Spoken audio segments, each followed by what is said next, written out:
اعوذ باللہ من الشیطان الرجیم بسم اللہ الرحمن الرحیم۔ احباب گرامی، سورہ نجم کی ابتدائی 18 آیات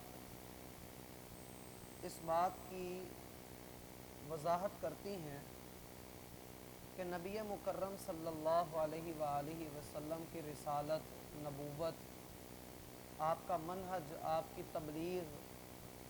یہ سب کچھ من جانب اللہ تھا، اور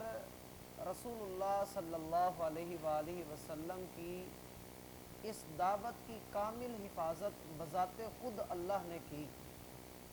اور کسی بھی طاقت کو اللہ تعالیٰ نے اتنا اختیار نہیں دیا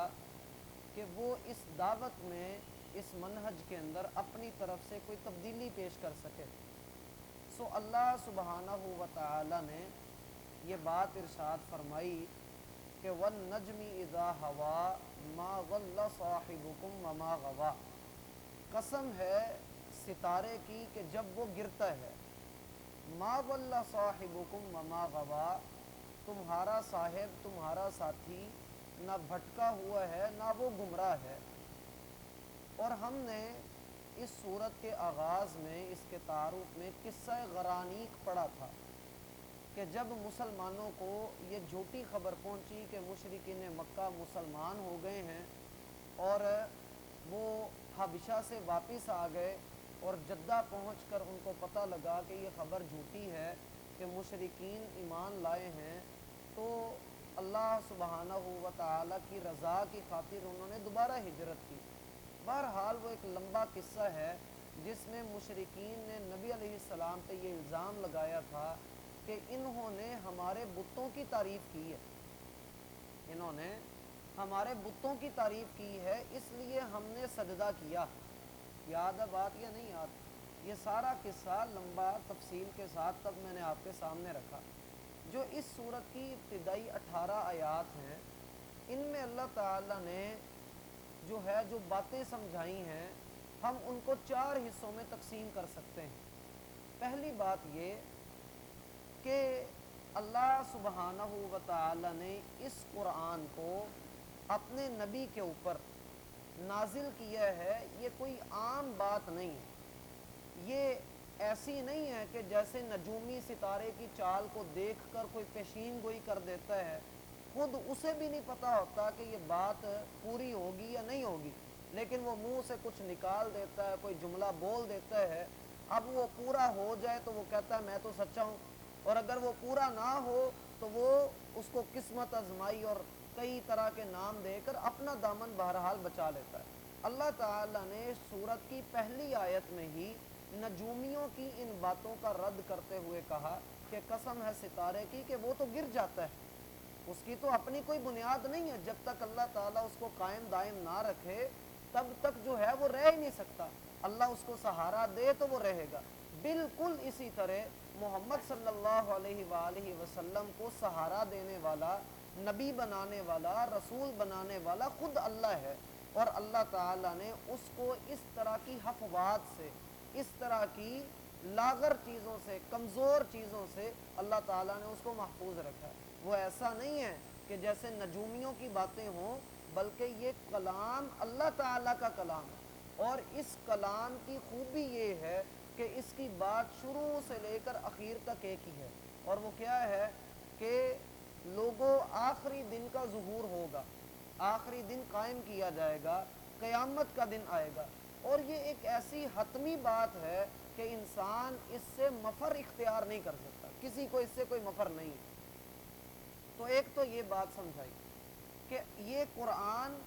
کسی انسان کا کلام نہیں ہے، نجومیوں کی طرح نہیں ہے کہ اس کو خود گھڑ لیا گیا ہو، بلکہ یہ اللہ تعالیٰ کا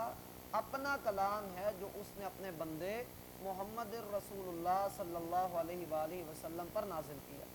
دوسری بات یہ پتہ لگتی ہے کہ اس قرآن کو لانے والا فرشتہ، جو آیت نمبر 5 سے شروع ہوتا ہے، علمہ شدید القویٰ ذو مرۃ فاستویٰ، اس قرآن کو لے کر آنے والا جو فرشتہ ہے وہ بڑا امانت دار ہے، اللہ تعالیٰ کا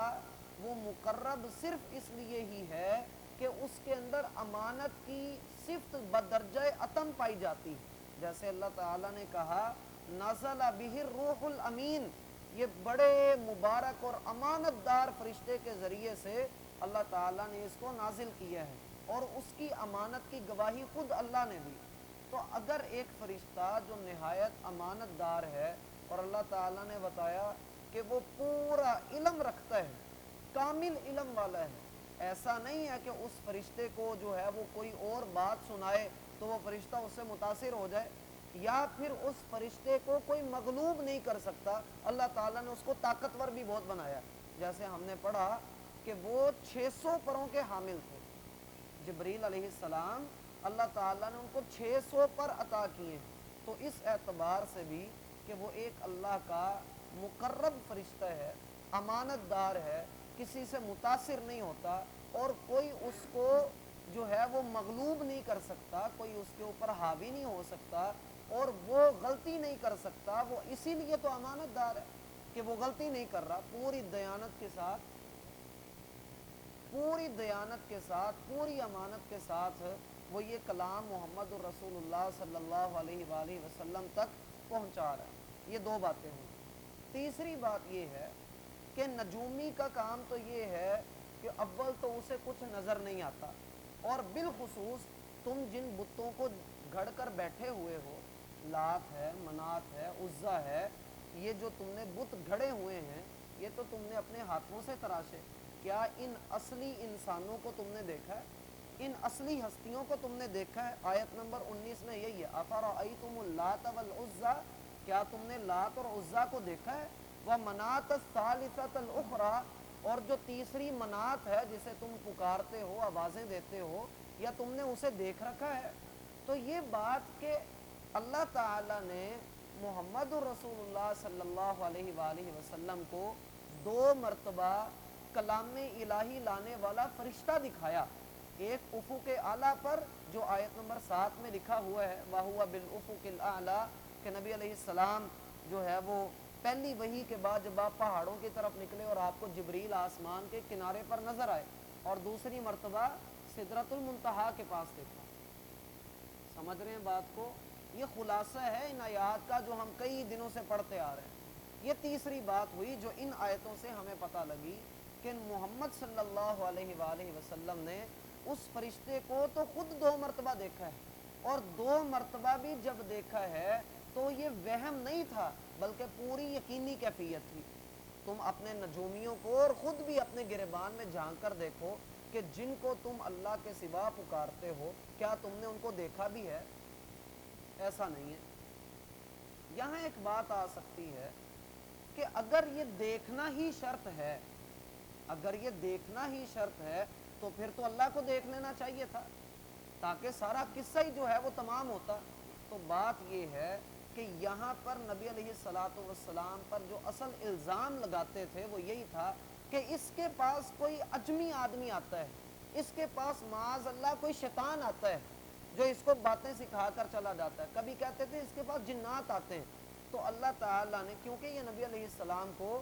نجومیوں کے جیسا سمجھتے تھے معاذ اللہ، تو اللہ تعالیٰ نے اس کا رد کیا کہ اس کے پاس نہ تو جنات آتے ہیں، نہ شیطان آتے ہیں، نہ کوئی اجمی آدمی آتا ہے، بلکہ یہ اس کے پاس ایک امانت دار فرشتہ آتا ہے جس کو اس نے سنا اور دیکھا. ایسا نہیں ہے کہ دور سے کوئی بات سنی اور اس کو جو ہے وہ پھر آگے بیان کر دیا، بلکہ یہ پورے توکل اور پورے یقین کے ساتھ سنی سنائی بات ہے جو اللہ رب العالمین نے اپنے بندے جبریل کو، اور جبریل نے اللہ کے بندے محمد صلی اللہ علیہ وآلہ وسلم تک پہنچا دی پوری امانت داری کے ساتھ. اور چوتھی بات جو پتہ لگتی ہے وہ یہ کہ جبریل نے کمال شفقت کے ساتھ رسول اللہ صلی اللہ علیہ وآلہ وسلم کو اللہ کا قرآن سمجھایا اور پڑھایا، اور ایسی شفقت کے ساتھ کہ اللہ تعالیٰ نے آیت نمبر 9 میں کہا فَكَانَ قَابَ قَوْسَيْنِ أَوْ أَدْنَىٰ، دونوں ایک دوسرے کے قریب ہو گئے. جبریل اور محمد صلی اللہ علیہ وآلہ وسلم ایک دوسرے کے قریب ہوئے. اور حدیث آپ نے پڑھ رکھی ہے کہ جبریل نے آ کر کہا کہ آپ پڑھیے، تو آپ علیہ السلام نے کہا میں پڑھ نہیں سکتا، تو انہوں نے آپ کو اپنے ساتھ لگا لیا. اور زور سے اپنے ساتھ لگائے رکھا اور 3 مرتبہ یہ کام ہوا۔ تو یہ 4 باتیں ہیں جن سے یہ پتہ لگتا ہے کہ اس صورت کا جو اللہ رب العالمین نے ابتدائی انداز رکھا ہے وہ رسول کی رسالت کو بالکل نکھار کر پیش کرنا ہے، اور یہ کہ مشرکین مکہ کے پاس ایسی کوئی واضح دلیل موجود نہیں ہے کہ جس کے ساتھ وہ اللہ کو یا رسول اللہ کو یا حکم اللہ کو وہ رد کر سکے، وہ اللہ تعالیٰ کے کلام کا انکار کر سکے، ان کے پاس ایسی کوئی دلیل موجود نہیں ہے۔ بعض لوگ موجودہ دور میں ان کا یہ مطالبہ ہوتا ہے کہ دیکھو معاذ اللہ، اللہ تعالیٰ فرشتوں کا محتاج ہے، اور کبھی ان کا یہ کہنا ہوتا ہے کہ اگر اللہ ہوتا تو اللہ خود سامنے آ جاتا۔ مقصد یہ نہیں ہے کہ یہ سوال اٹھا کر آپ کو شک میں مبتلا کیا جائے، اصل چیز یہ ہے کہ یہ ایسے فتنے ہیں کہ ممکن ہے کہ ہم نے جو بچپن میں سنا پڑھا، مسجدوں میں ہم جاتے رہے، ہم نے علماء سے سنا، ہمارا ایمان ان چیزوں کو جو ہے وہ رد کر دے، ہم ان سے اپنے آپ کو بچا لیں، لیکن آنے والے وقت میں ہماری نسلوں کو ایسے فتنوں کا سامنا کرنا پڑ سکتا ہے۔ تو لازم ہے کہ ہم ایسے دین بیزار رویوں کا جواب خود بھی یاد رکھیں، اور اللہ رب العالمین کے دین کے دفاع کے لیے بالخصوص اپنی نسلوں کو کھڑا کرتے ہیں، تاکہ کل کو ان کا ایمان ڈاماڈول نہ ہوتا رہے۔ ان لوگوں کی اصل چیز یہ ہوتی ہے، ان کو کہتے ہیں سیکولر لوگ یا لبرل لوگ، جن کو مذہب کے ساتھ کوئی شغف ہی نہیں ہوتا، اور یہ نہیں ہوتا کہ یہ اپنے آپ کو عیسائی کہیں یا یہودی کہیں یا ہندو کہیں، بلکہ یہ اپنے آپ کو کہتے ہیں، ان کا سب سے خوبصورت جملہ یہ ہوتا ہے جس کی وجہ سے یہ لوگوں کو اپنے دھوکے میں لے آتے ہیں، کہ مذہب انسانیت کا مذہب ہے، بس انسانیت کے نام پر یہ کام کرو۔ اب یہ جو انسانیت کا دھوکہ دے دیتے ہیں، یہاں پر یہ اپنے آپ کو مذہب کی قید سے آزاد کر لیتے ہیں اور کسی قسم کی پابندی کو قبول نہیں کرتے، اپنے آپ کو کبھی دہریہ کہتے ہیں، کبھی ملحد کہتے ہیں، کبھی ایتھیسٹ کہتے ہیں، سیکولر، لبرل، یہ ان لوگوں کے مختلف طبقات ہیں، اور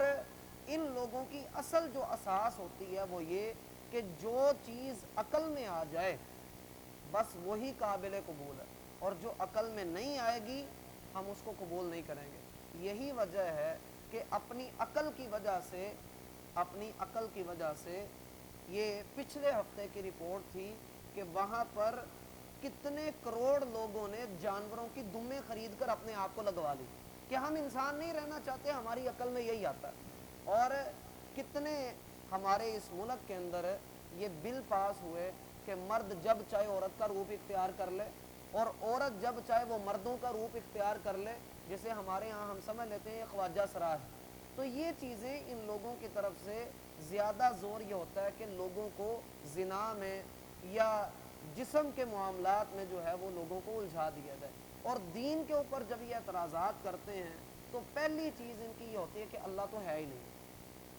اللہ ہے ہی نہیں ہے۔ اس لیے نہیں ہے کہ دیکھو سب کسی کو کوئی نہ کوئی بنانے والا ہے، تو اللہ کو بھی تو کوئی بنانے والا ہوگا، تو پھر وہ اللہ سے بڑا طاقتور ہوا، وہ کون ہے؟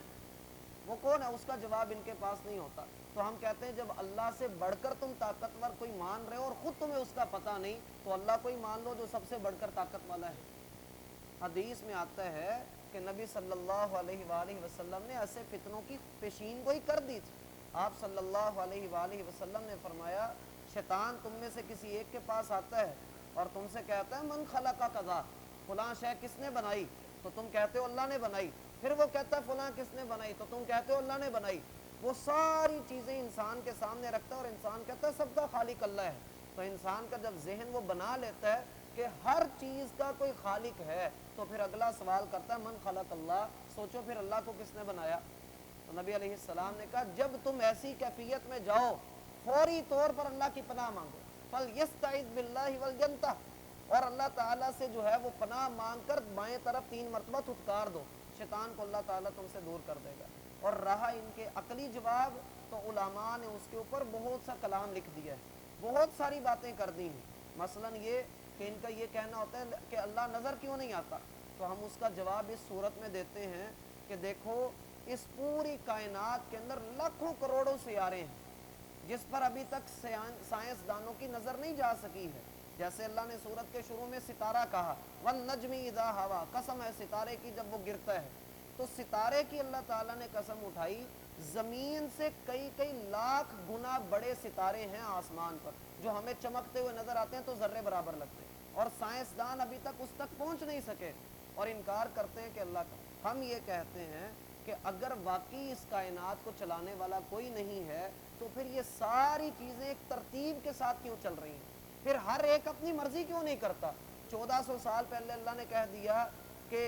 والقمر قدرناہ منازل حتی عاد کالعرجون القدیم لا الشمس ينبغي لها ان تدرك القمر ولا الليل سابق النهار. سورج اتنا بڑا ہے، زمین سے کئی لاکھ گنا بڑا ہے، اور کتنے لاکھ میل کے فاصلے پر ہے، اور کتنی گرمی والا ہے، کتنی شدت والا ہے.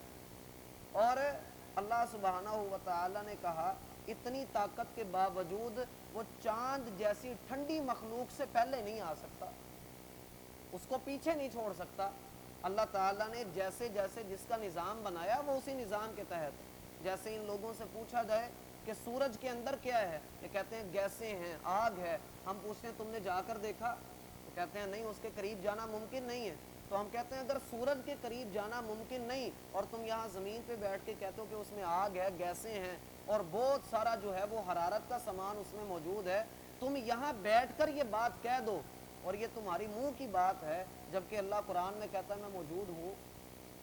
جبکہ اللہ خود موجود ہے، ساتوں آسمانوں کے اوپر ہے، کیسے ہے جیسا اس کی شان کے لائق.